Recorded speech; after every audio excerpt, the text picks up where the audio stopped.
may parang mga ganon. At nauna kay Indiana Jones, may mga, I'm sure, may mga nauna dyan. Correct. Doon. At yun ay pinaliwanag natin doon sa professorial chair requirement natin po. Yan. Ayan. Academic yun, ha?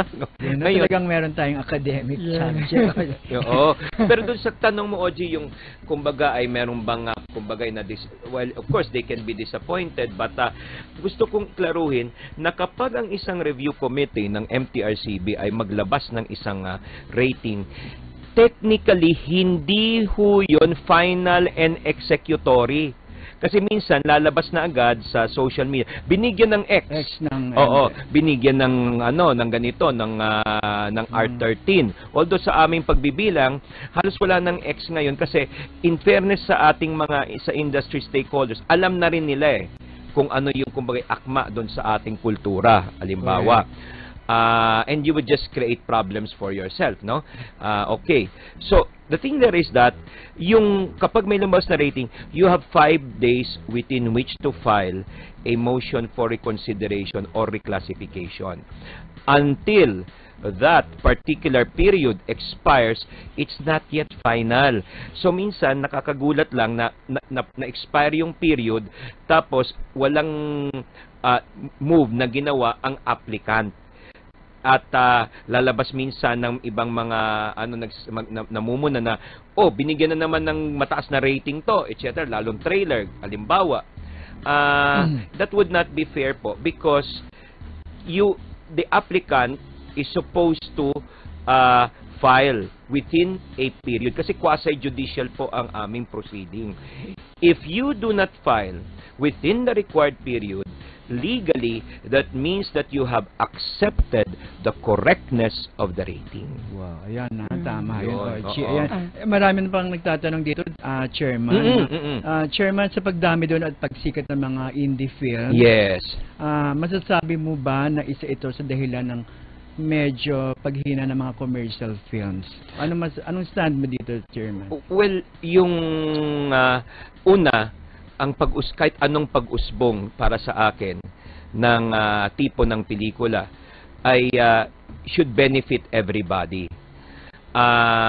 Many indie directors, so to speak, migrate, as it were, or straddle between mainstream and indie. Oo. Halimbawa, ngayon ay yung isang offering ng Regal ay si Eman de la Cruz, ang director dyan. Pero alam natin na galing rin siya sa bakod ng indie. Let's put it, siguro mas maganda positive pong ating tingin dyan ay nagiging buhay na buhay po ang ating industriya ng pelikulang Pilipino. Ang nagagawa po kasi ng indie is sila ay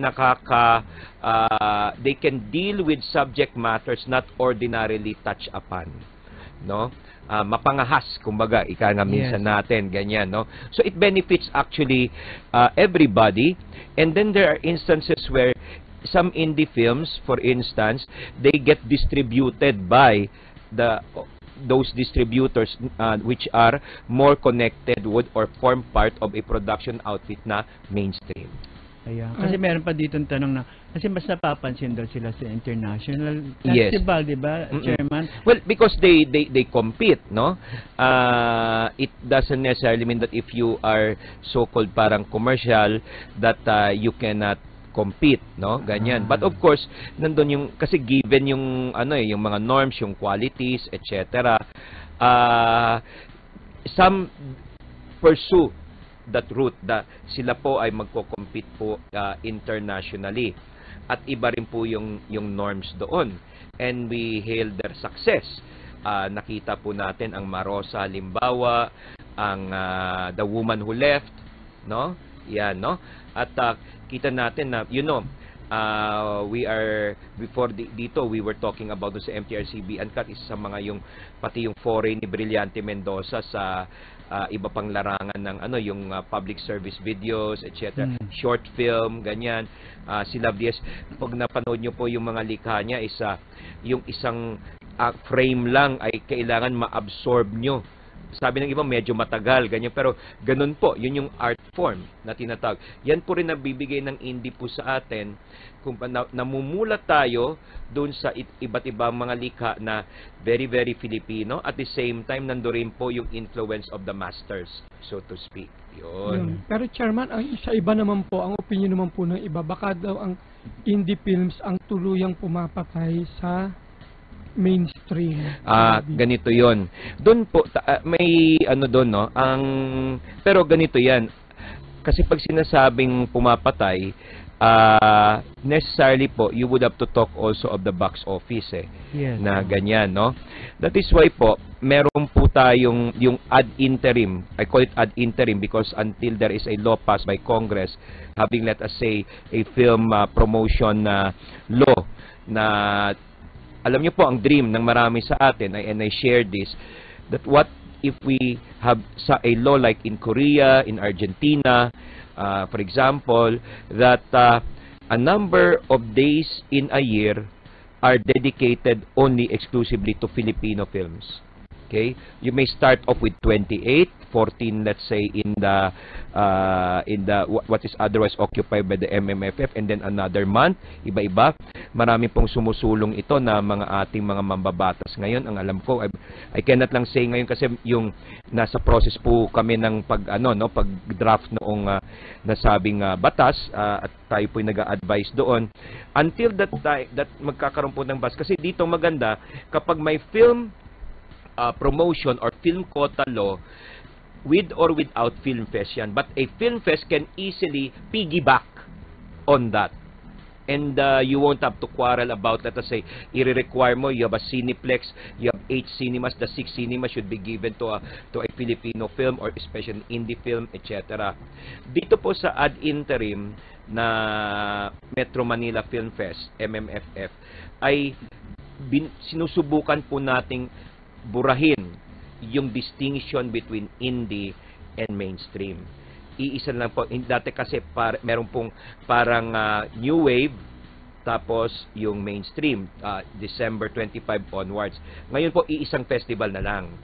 Ang hiwalay lang ay yung short film. Yes. Yes, but now, and then finished product, where by end of October, you're supposed to submit it. Yeah, your finished product. So, malaking reform po yun. At the same time, meron ring pagkilala na hindi ganun po kadali na mag-produce ng isang pelikula. Ayan. At babalikan natin si Chairman Toto Villarreal kasi ito bibigyan natin ng mahalagang pagpasok, no? Ito mula sa ating kaibigang Alvin Barcelona, isang flash report, 3 drug den sinalakay sa QC sa Quezon City. Alvin?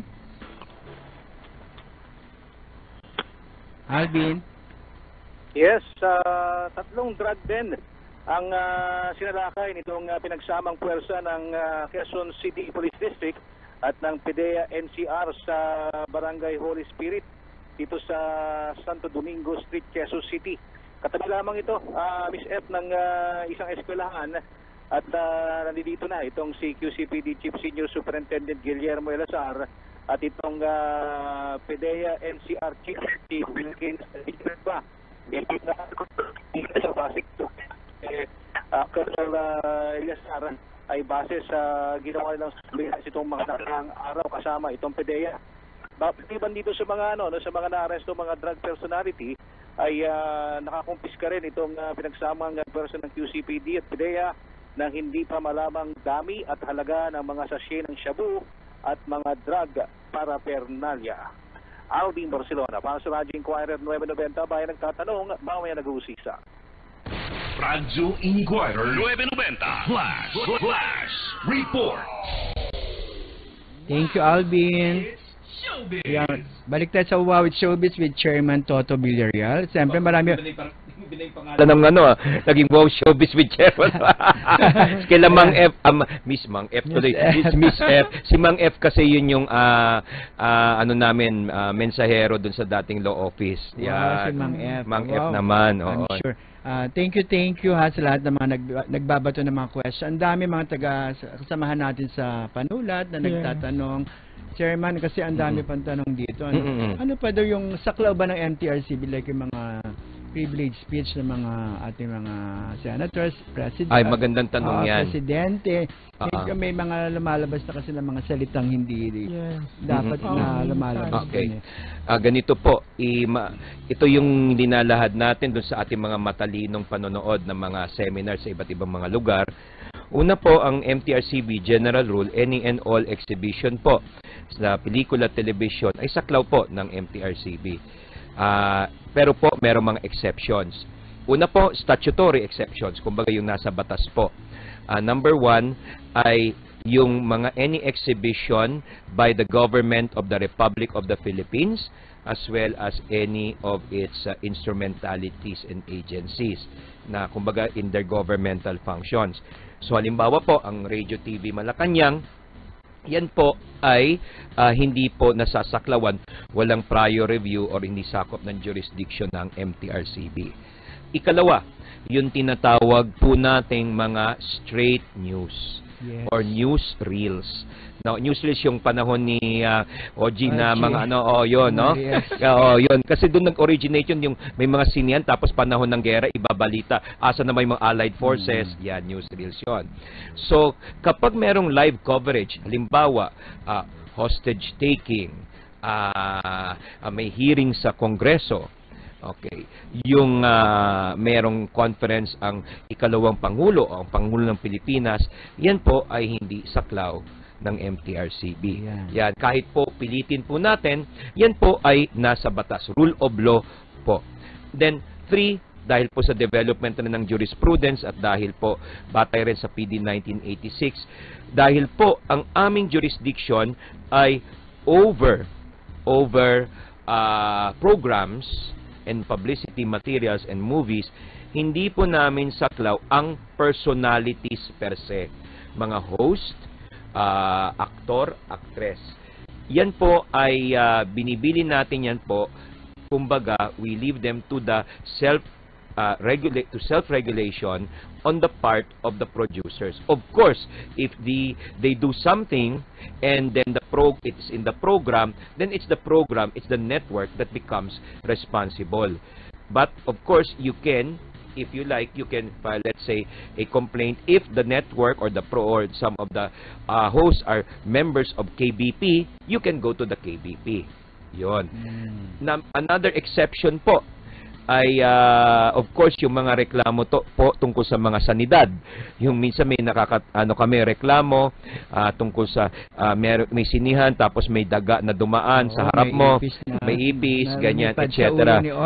Yan ganyan, no? Yan po ay sa LGU po. Merong pong health office ang bawat LGU.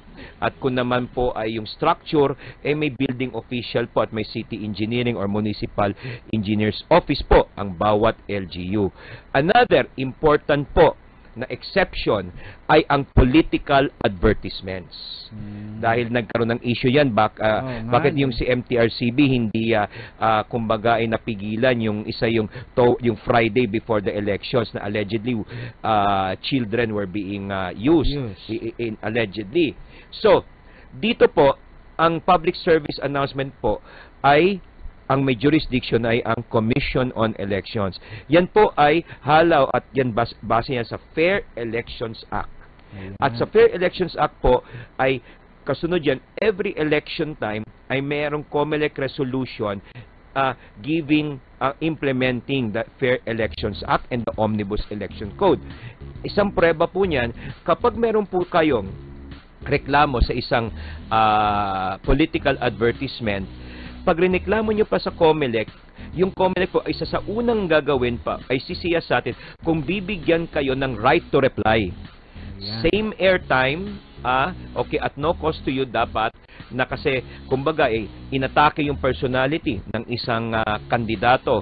Kailangan equal airtime, right to reply. Yun. Yan, babalikan ka namin ulit, Chairman. Yes, dahil magbibigay muna tayo ng mga babalik po ang Wow It's Showbiz. Diyan lang kayo ang oras, alas 4:03 ng hapon. Karir ba ang